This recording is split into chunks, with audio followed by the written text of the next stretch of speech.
Expectation versus reality.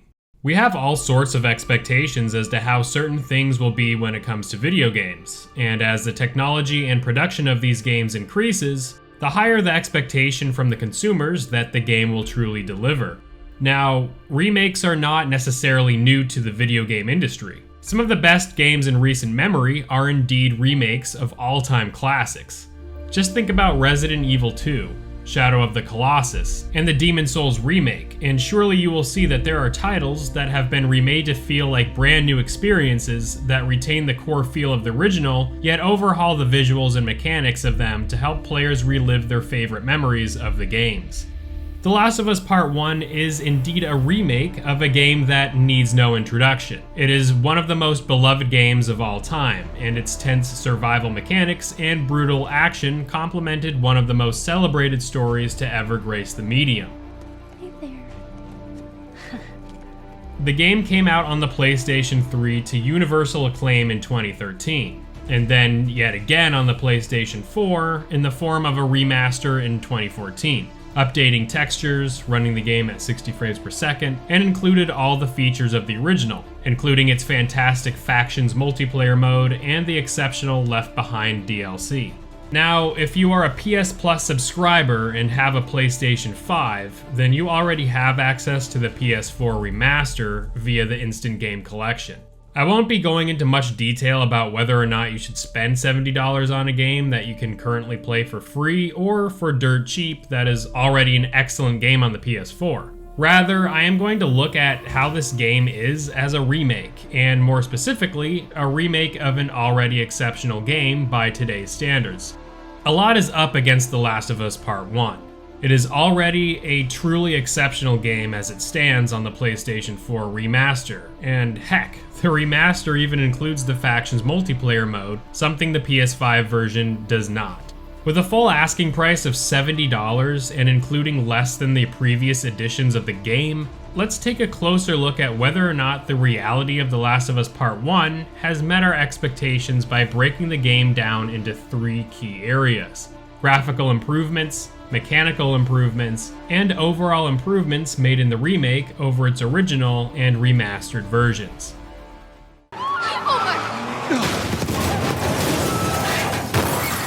Keep running!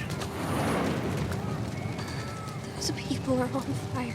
The graphical improvements to The Last of Us Part 1 are not immediately apparent when watching footage from the trailers. This game truly has to be seen in person to see the intricacies at play here, and that is immediately one of the biggest hurdles any prospective player will face when contemplating picking this game up.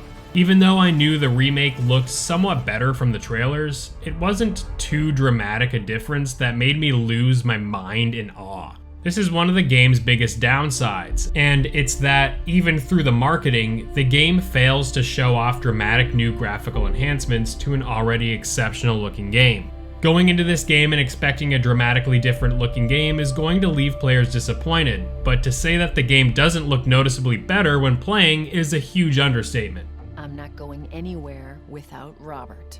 Bitch, I will bash your skull unless you turn around and get your dumb ass out of here. Fuck this. Take cover! Subtle differences in this remake really makes a lasting and incredible difference. Take for instance the facial expressions. Holy the facial expressions! These character models are such a step up from the original that it actually made me reconnect with the story in ways I never had before. When Joel holds on to Sarah as the life fades from her eyes at the beginning of the game, you really see the horror and sadness envelop Joel as he comes to the realization of his daughter's death. This scene was hard enough to watch in the original, but this was made even more difficult to watch and play out in the remake. Character models to Tess, Sam and Henry, and the rest of the supporting cast are much more detailed this time around, and you can just see much more of the humanity in them. As someone who has played The Last of Us throughout its many versions over the years, and have completed it approximately 7 times, playing through The Last of Us Part 1 remake felt like I was experiencing the story all over that replicated as close to a first playthrough that all my other subsequent playthroughs just failed to replicate. The performances by Ashley Johnson as Ellie and Troy Baker as Joel in particular show a much more accurate and realistic portrayal of their performances. Although the character models and scenes are easily the star of the show when it comes to the graphics, I need to also mention other improvements, in which there are many. Easy. These are not as significant, but when coupled together, makes a lasting impact. The reflections on the water are truly amazing, and pay close attention to how Joel swims through the algae. Awesome stuff. The particle density in the infected areas show the spores illuminate realistically and almost beautify scenes of dread and decay. The gore is also heavily improved here and makes the already visceral combat that much more deadly and realistic. Dismembered limbs and gore stick to walls before slowly streaking down the sides of structures. Reflective surfaces are much more vivid and further cement the photorealism the game is going for. The fire is perhaps some of the best fire I've ever seen in a game, etc. These elements all coupled together make this version of the game noticeably more attractive than the original and the remaster. It's just a shame then that you have to play it for yourself to really appreciate all the detail gone into it. Shit! Oh, fuck!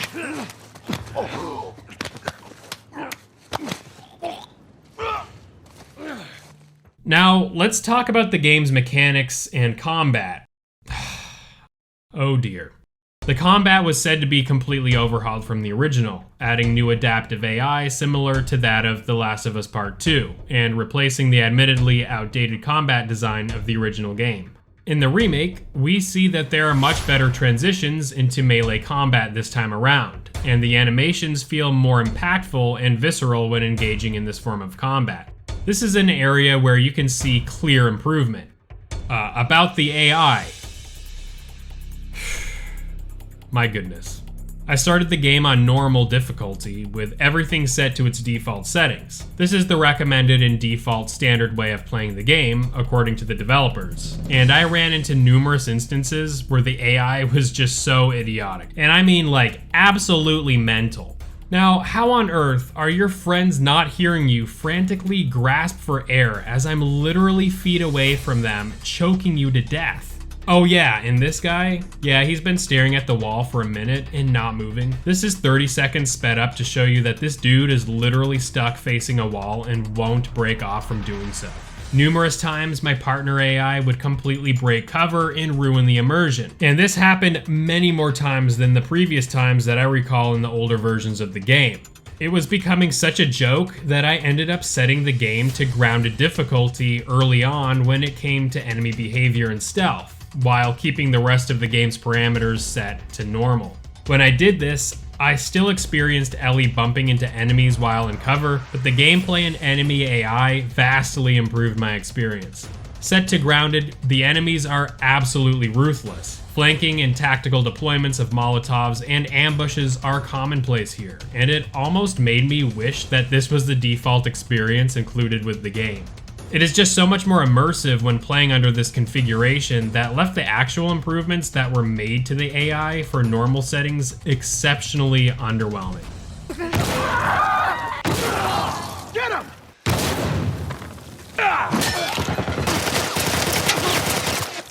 In all, The Last of Us Part 1 is a beautiful remake that doesn't really look that improved until you play it for yourself.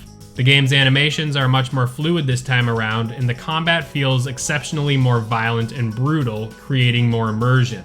That immersion is thus broken when you have your AI companions running around blindly during stealthy combat sections. The game's default difficulty settings leave so much to be desired, and it feels like the developers neglected making meaningful touch-ups to the already dated AI of the original. That all changes when you change the difficulty parameters of the game, allowing you to tweak AI behavior, stealth detection, resource scarcity, and more. On grounded AI, this game truly comes to life and makes it absolutely exceptional and one of the most engaging and engrossing experiences in gaming. Now, that being said, Naughty Dog also needs to be commended for their continued effort in providing industry-leading accessibility features for gamers of all skill levels. Players are able to make changes to resource acquisition, allowing players to skip puzzles, enable auto-aim, and various other enhancements that creates an environment that anyone can experience this game. Gameplay modifiers are included, though unfortunately only after beating the game, that allows players to slow down time, have infinite resources, have infinite health, have different rendering modes, and so much more, which essentially drastically alters the game experience on subsequent playthroughs. Throw in the exceptional Left Behind DLC, and this is absolutely the definite way to play the game if you are looking for an enhanced version of the original single-player content. The omission of the amazing Factions multiplayer mode is sorely missed, and as a game going for $70, it just doesn't justify a purchase, even with all the gameplay and graphical enhancements here. So the expectation of The Last of Us Part 1 being significantly better than the original is simply not necessarily an expectation that anyone had, seeing as the original game and its remaster are already so great. This remake is just a refinement in subtle yet meaningful ways. If that is enough for you to dive in and spend your hard-earned $70, then by all means go ahead. If you are a fan of the original and want the absolute definitive way to play the single-player content in the game, then this is hands down the best version, although it feels incomplete without the multiplayer offering. To those new to the franchise, I would honestly wait to pick this one up until it goes for at least $20 cheaper than the current asking price. Now that being said, I had an amazing time re-experiencing one of the greatest and most cherished stories in gaming. The game became so much more interesting and fun once I modified the difficulty, and it's a shame that I had to do that to experience how awesome the game is, and that the standard difficulty feels like it received no attention whatsoever. Either that, or I had an exceptionally unlucky time playing through normal difficulty. As it stands, the reality falls merely in line with my expectations with The Last of Us Part 1. I wasn't expecting the very best for a remake of a game that didn't even need a remake to begin with, and even though we got one, this is about on par with what I expected. Take all my food, too, while you're at it. By the looks of it, you could lose some of that food. Listen to me, you little shit. No, fuck you! You handcuffed me! I need you to shut up. For those who have played it, what was your experience like? Have you even played The Last of Us, the original versions?